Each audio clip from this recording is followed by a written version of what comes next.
Miss Paige here. I'm just going to give you a quick little tutorial so that you don't waste a ton of paper while we're doing at-home learning.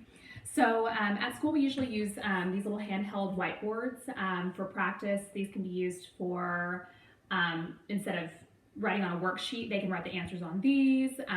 They can be used for just making up their own multiplication or addition and subtraction, division problems, things like that, vocabulary words if they just want to jot something down. We use these all the time, but these are at school and inaccessible right now, and you probably don't have any laying around your house. So I'm just going to show you a quick, easy way to make one so that you don't have to use lots of paper.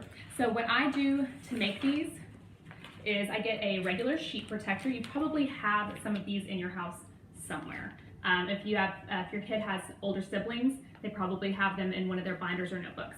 So all you do is just get a sheet protector and you just slide in a piece of white copy paper and boom.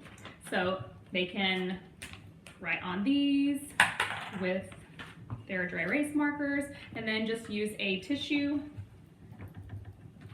to wipe them off. And it's a great way to save money on paper. That way you don't have to print everything. Another thing that you can get if you don't, if you'd rather just order something, they do have these, they're called laminating pouches or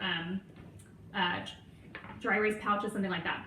But you can buy them on Amazon, you can get them at Lakeshore Learning, any kind of teacher stores, even probably at Office Depot, Office Max, those kind of stores. But anyway, they usually come in a pack, but yeah, there you go. All right, hope that helps.